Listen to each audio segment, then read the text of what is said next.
Lecture number 33, topic is environment. Now our first topic is illegal wildlife trade. But exactly this is not our topic. Our topic is eco-sensitive zone. What are those? What are the rules and regulations of eco-sensitive zone? What is the kilometer criteria? And our second topic in this topic is, because the news is coming from Chambal Sanctuary, so we will try to understand what is the importance of National Chambal Sanctuary in Madhya Pradesh and around in UP and Rajasthan also. Because one question was asked in UPSC directly that where do you find the ghadial? Where do you find the ghadial? And many people mark the wrong answer by choosing your Sundarbans. Sundarbans has crocodile, not ghadial. Remember that. Anyway, the news is that your Ministry of Environment, Forest and Climate Change MOEFCC, they declared that areas around the national, this is written, declared the National Chambal Sanctuary, okay, areas around National Chambal Sanctuary in Madhya Pradesh as eco-sensitive zone. What is eco-sensitive zone? As the name says it all again, ecologically sensitive. That means area is a stable, fine, that is not inside the national park or inside the wildlife sanctuary. It is outside that, but the area is very fragile. If you disturb that area, if you disturb that sensitive zone, the whole ecosystem of the wildlife sanctuary and the national park, that will also be disturbed, and that will lead to extinction of many species and ecologically unstable situation. So first of all, because ministry has come up with this eco-sensitive declaration around National Chambal Sanctuary, so we need to know the map and what is there in Chambal Sanctuary. First of all, a brief introduction from Wikipedia. National Chambal Sanctuary, this is also called National Chambal Ghadial Wildlife Sanctuary. There are so many ghadials here that this sanctuary is specifically constructed for the protection of ghadials. And here came the UPSC question probably 2 times, that where can you find the ghadials. Anyway, second thing is that area and all, wide area, this is a protected area. And where is it? See, this is the tri-junction of Uttar Pradesh, Rajasthan and Madhya Pradesh, but basically this area belonged to Madhya Pradesh only. Recently it had been widened, so it falls in Madhya Pradesh, Uttar Pradesh and Rajasthan. The river here is Chambal. Chambal comes from Madhya Pradesh like this, okay, originates from Madhya Pradesh through Chambal ravines and everything, goes in Rajasthan, then takes a turn here, goes in Uttar Pradesh and merges with Yamuna here, and Yamuna merges with Ganga. Now you know that Ganga has Ganges dolphin. So all of this river system is connected. So that means Chambal is also having the Ganges river dolphin. So that is why this area is still more significant, because here you conserve your critically endangered ghadial. So you know the protection status of ghadial, that is critically endangered. So not only that, other species, red crowned roof turtle. You want to see that? Here is how this red crowned roof turtle looks. This is a freshwater turtle, that is why in Chambal, and its genus is Kachuga. Kachuga similar to Kachua. So you will remember red crowned roof turtle is in Chambal river and the sanctuary also. So now you know critically endangered ghadial lives here, red crowned roof turtle lives here, and I already told you that this system belongs to Ganges river system. So endangered is a status, endangered Ganges river dolphin also lives here. So very significant area. That is why UPSC asked 2 questions from this area. It was first declared in Madhya Pradesh in 1978. Now this whole area is administered by these 3 states. So that is, here you have Rajasthan, here you have Madhya Pradesh, and here you have Uttar Pradesh. This tri-junction is now administered by all of these states. A more clear view is this Morena of the Madhya Pradesh, and Chambal will be like coming like this. Okay, Chambal will be coming like this, and here it will go, and now Yamuna comes from here, Chambal merges here, right? So this area is Chambal Wildlife Sanctuary. Here only the government has declared eco-sensitive zone. So now we will understand what is eco-sensitive zone. As I told you, this is ecologically fragile area, sensitive area, and generally this area is constituted around 10 kilometers from the protected area like national park, wildlife sanctuary. Suppose you have a national park here, okay, so around this area 10 kilometer in any direction will be declared as eco-sensitive zone. This zone is sensitive, please, this is fragile, do not disturb it. What is the provision behind it? This eco-sensitive zone is notified by the Ministry of Environment, Forest and Climate Change, that is fine. but it is a statutory declaration notification. The act behind is Environment Protection Act or EPA Act 1986. You should read about EPA Act, okay, because UPSC last time also asked a question about EPA and what are the various provisions of EPA, and your environment impact assessment, which is very recently very much in news, and last year also UPSC asked questions about EIA. Is that related to Environment Protection Act or not? You should also check the UPSC answer key which came this year. There was a lot of conflict, it is related or not. In case of places with sensitive corridors, suppose there is a sensitive corridor, elephant corridor, right? Here one elephant area, here one elephant area, between that there is a corridor for mating, food and everything. Connectivity and ecologically important patches crucial for landscape linkage. Even area beyond 10 km width can also be included in the eco-sensitive zone. Generally 10 km, but when there is a sensitive corridor, connectivity and ecologically important patches are present, then the government can go beyond and declare that area also as eco-sensitive zone that might extend beyond 10 km. What is the aim? Aim is to regulate certain activities which are environmentally hazardous activities around national park and wildlife sanctuary, so that the negative impact on the national park and wildlife sanctuary can be minimized, because everything is system, okay, system is connected. So now we are talking about the activities, so we should know what are the activities allowed and not allowed in eco-sensitive zone. Three types of activities. One is prohibited, second is regulated, third is permitted. Prohibited means what? Not allowed at all. Regulated means somewhat allowed, somewhat not allowed, like that. And permitted is allowed totally. The prohibited activities are your mining, commercial mining, sawmills, because it will create lots of pollution and noise. Industries which cause pollution, air, water, soil, noise, any kind of pollution causing industry is not allowed, prohibited. And even you can't construct major hydroelectric projects. Commercial use of wood is not done there. Even tourism activities like hot air balloons over the national park, discharge of effluents which are polluting substances, solid waste, or production of hazardous substances, these activities are not allowed.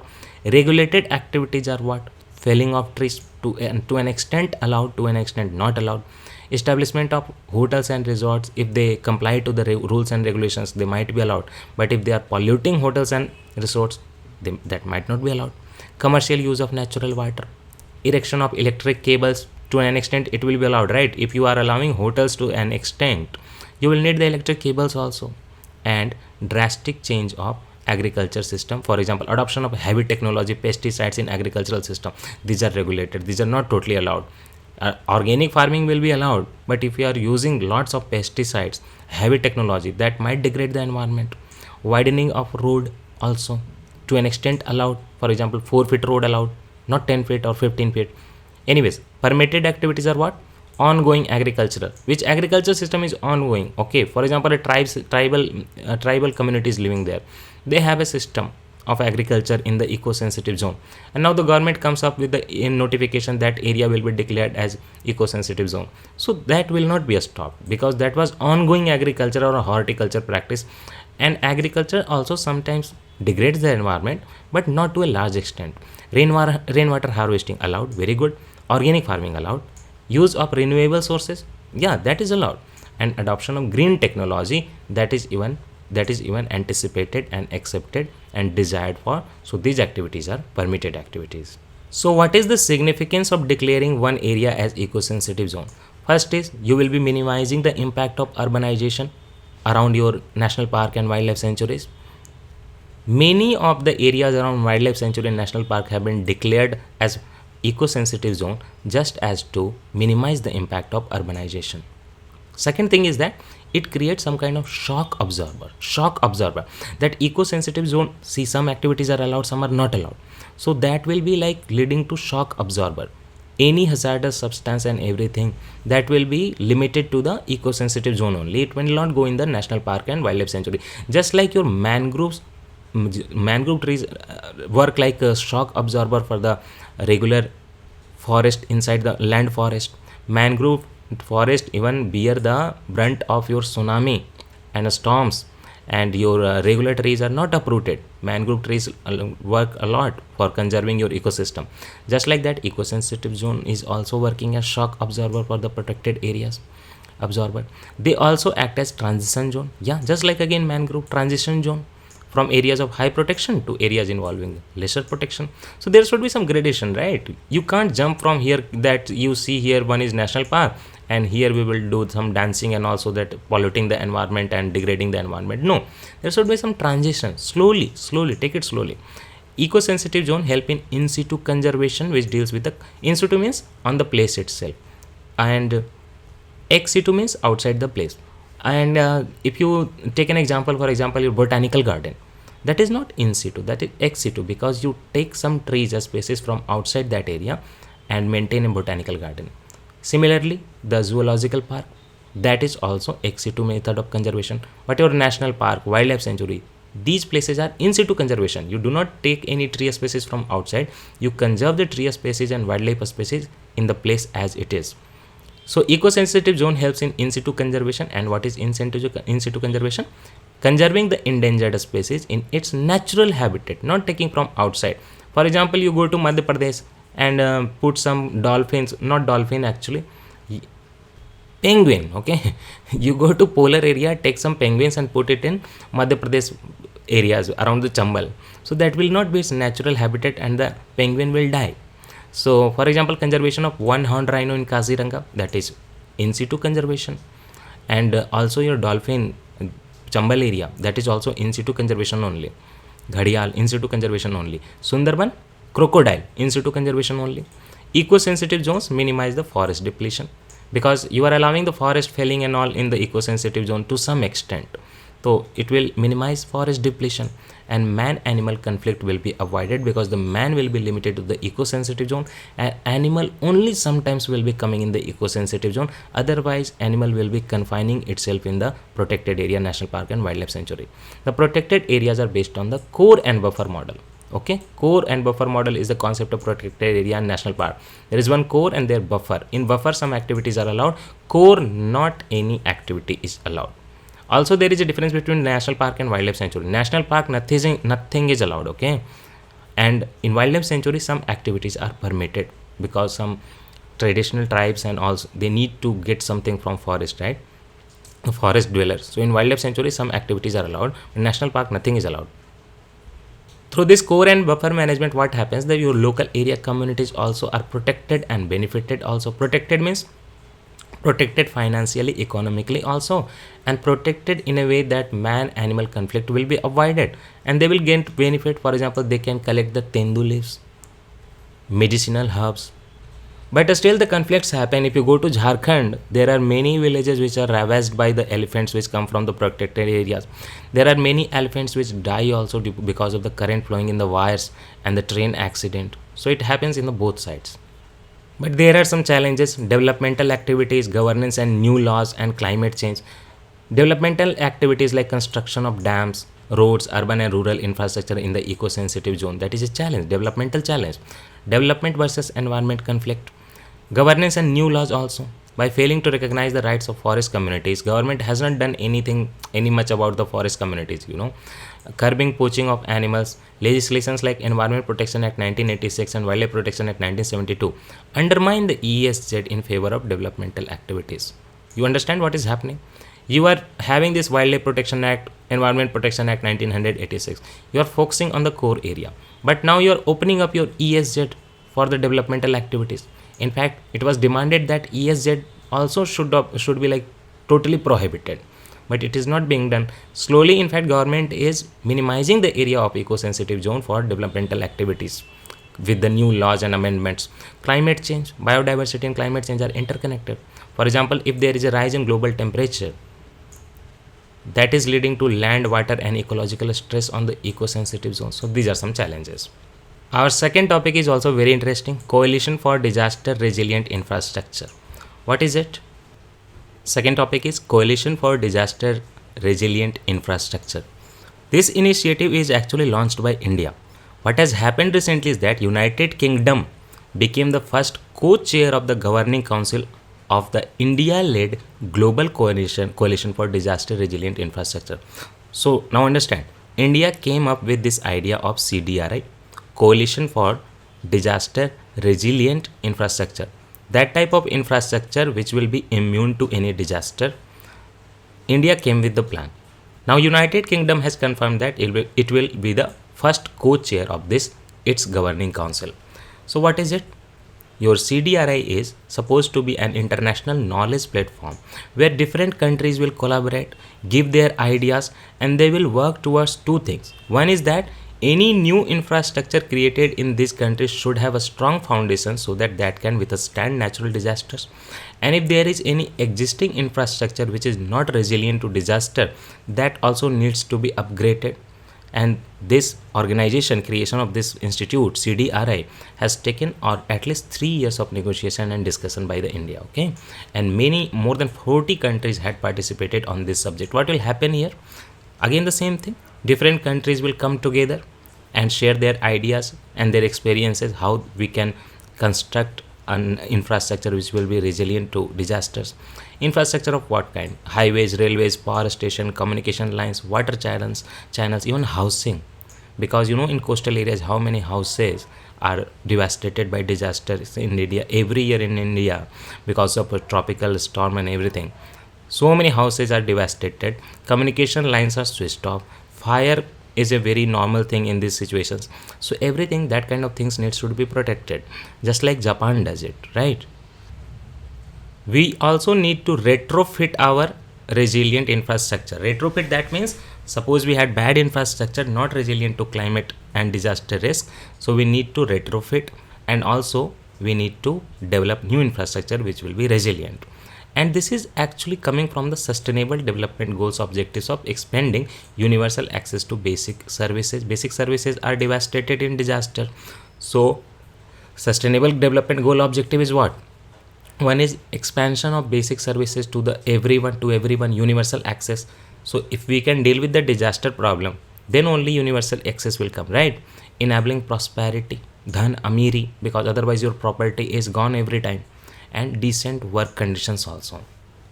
We need to do measurable reduction, not vague one, okay? Measurable reduction in infrastructure losses from disasters, including extreme climatic events, for example, heat storm, thunderstorm. Now here is the basic concept behind this. This initiative of CDRI by Government of India, why this came is that in 2015, there was a disaster risk reduction meeting. I will tell you everything. That meeting was called Sendai Framework. Sendai Framework said that if you spend even $1 in disaster risk reduction, in the long time you can save $7. So why not spend $1 at the infrastructure level only, resilience level only, so that tomorrow a disaster comes, you can save $7. So invest it. But problem is that your developing countries face the dilemma of balancing economic investment. They are in hurry. They want to boost their economy, not investing a lot in disaster resilient infrastructure. CDRI is there now. CDRI could fill this gap of funds and technology by different nations, collaboration and everything, and help develop countries to build disaster resilient infrastructure for the long time, so that they can save $7 for $1 spent. CDRI will work towards bridging that gap, okay? Fund gap. Sendai Framework, it was adapted at 3rd United Nations World Conference on Disaster Risk Reduction. It was held in 2015 in Sendai, Miyagi, Japan. Sendai, Japan, you remember? Sendai remember and Japan remember. It says that 3rd United Nations World Conference on Disaster Risk Reduction was held in 2015 in Sendai, Japan. So where are the other two? We will come to know. Anyway, the Sendai Framework is a 15-year voluntary, remember, it is non-binding, okay, no legal binding. It is non-binding voluntary 15-year plans. That means 2015 to 2030 plan is Sendai Framework. So before that we must be having some other plan. And it recognizes that the state has the primary role to reduce disaster risk, not the people. The state has to work towards it. Now let us understand other two initiatives, other two conferences, and the third conference also. The topic is World Conference on Disaster Risk Reduction. These are a series of United Nations conferences, okay? These are a series of United Nations conferences, and focus is on disaster and climate risk management. The disasters, natural disasters like your tsunami, your flood, earthquake and everything, these are disasters. There are some climate risk management also involved. For example, climate changes, maybe the agriculture will be devastated in one area. And this all has to be seen in the context of sustainable development. World Conference of Disaster Risk Reduction has been convened 3 times already, with each edition to date have been hosted by Japan only. So third you just saw Sendai is in Japan. The other two were also conducted in Japan only. The first one was in 1994 in Yokohama. Second one was in 2005 in Kobe. Kobe is very important, I will tell you why later. Third one was in Sendai 2015, and Sendai framework will run from 2016 to 2030, 15 years. As requested by the UN General Assembly, again UNGA had requested that please United Nations Office for Disaster Risk Reduction, you serve as the coordinating body for the second and third one, World Conferences on Disaster Risk Reduction. The second and third World Conference on Disaster Risk Reduction was coordinated by United Nations Office for Disaster Risk Reduction, UNISDR. Is this only intergovernmental conference? No. Various stakeholders are invited. NGOs, civil society organizations, local government and private sector is also represented here. They will discuss how we can strengthen sustainability and how can we manage the disaster better, because Japan is a very disaster prone country. So all of those 3 conferences were conducted in Japan only. The third UN World Conference adopted the Sendai framework for disaster reduction, which you just read, 2015 to 2030. Okay, not 16 to 30, 15 to 30. Previous conference include Hyogo framework for action. When it was conducted in Kobe, I told you na, Kobe is very important. When it was conducted in Kobe or Kobe, whatever you call it, Kobe in 2005, the document that came was Hyogo framework for action 2005 to 2015. Once the Hyogo framework for action, which originated in Kobe in 2015, ended, we went for Sendai framework, Sendai meeting. Okay. Building the resilience of nations and communities to disasters in 2005, and the Yokohama strategy and plan for action for a safer world in 1994. So easy to remember. The first one was conducted in Japan in Yokohama. The document came is Yokohama strategy only, the same name. Second was conducted in Kobe in 2005, but the document came is Hyogo framework for action, that you need to remember, 2005 to 2015. Third one was conducted in Sendai only, Japan, and the document came is Sendai framework for disaster risk reduction 2015 to 2030. That's all in this disaster risk topic. Third topic is, and the last topic for today, is black carbon levels spiking in Himalayan glaciers. Based on this question can be asked in mains also and prelims also. In mains they will ask you, tell us something about black carbon pollution level in Himalayan glaciers and how can we manage it, what are the regions. In prelims they will ask you simply what is black carbon. What happens is that near your Gangotri glacier, from where the Ganga originates, near your Gangotri glacier, black carbon concentration has been increasing manifold. Recently it rose almost 400 times. It rose in summer, not winter. It rose in summer because in summer you have forest fires. The soot is coming up in the air, black carbon is coming up in the air, and also a stubble burning from agricultural waste. That also, in summer also it happens. Punjab has a different region in winter only, because Punjab has to sow the crop in a very compressed period, right? When a very compressed period, they have to go for the another crop. But otherwise the stubble burning can happen in the summer also, the winter also. Then summer you had forest fires near Gangotri glacier in Himalayan region, also stubble burning, and that stubble burning and forest fire gave rise to lots of black carbon, almost 400 times than the normal. Monthly mean concentration of equivalent black carbon was found to be minimum in August and maximum in the month of May. That means in summer, the observed seasonal mean concentration indicated a pristine glacial source and absence of EBC sources in the locality. That means a spike is coming in summer only, otherwise it is fine. See, the minimum is 0.01 microgram cubic per meter in winter, and in summer you have 4.62 microgram per cubic meter. Now this becomes a very hot topic, because if your Gangotri is having nothing around, okay, it is a very pristine zone, and in that area if you are seeing the black carbon, that is a very bad indication for your climate and weather and everything, pollution and ecology. That being said, the prelims question is what is black carbon and what are the concerns. Black carbon results from incomplete combustion of fossil fuels, any fossil fuel, or biomass. Biomass is what? Plant, trees, residues, and fossil fuel, petroleum, gasoline, everything. If you do the incomplete combustion, black carbon will be liberated. Black carbon is produced both naturally, forest fire is natural, okay, and by human activities also. If you are burning fossil fuels in your house, in the kitchen, that will lead to black carbon formation, biofuel, biomass. Primary source is what? Primary source is diesel engine emission, cooker stoves, you see, wood burning, and forest fires. These are primary sources. What are the concerns associated? The fine particles. See what happens. You have ice here in the glacier area. Now the black carbon is coming over it. I will do some black drawing, okay. Now the black carbon is coming over here. Now you know the ice had very high albedo, so it was returning the light coming on the ice. But now what happens? Returning the light means no absorption or minimum absorption of light. So it was in icy condition, conserved, pristine, fine. Now when the black carbon is present there, black color has a property to absorb the light. It will warm the ice below and the ice will melt and your glaciers will be gone. So that is the problem. The fine particles absorb light and about 1,000,000 times more energy than carbon dioxide. Black carbon absorbs solar energy and warms the atmosphere. This is when it falls on your ice. But in atmosphere also, if black carbon is present, it will do the warming.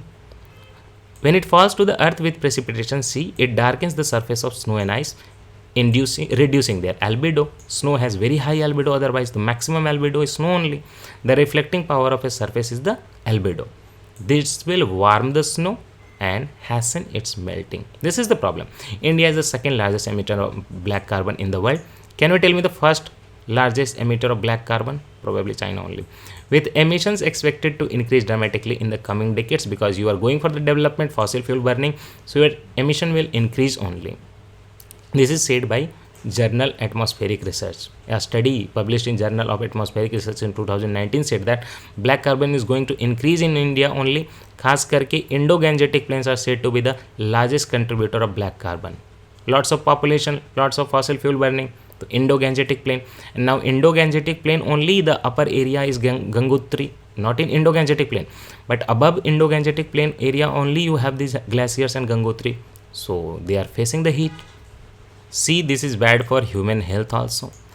It impacts the ecosystem also. Okay, clean snow was reflecting sunlight, but now here comes the black carbon deposits on ice and snow. Sooty mountains absorb light and they will then melt, increases melting. If it goes in clouds, clean clouds were reflecting the sunlight, but now the clouds have become darkened. They will dim the light and they will also absorb sun rays that will warm the atmosphere. Changes in cloud pattern also, precipitation also will be impacted. These are some negative impacts of black carbon. Residential biofuel cooking and heating. Second is residential coal cooking and heating.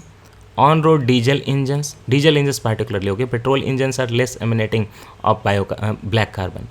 Off-road diesel engines, for example, your generator and everything.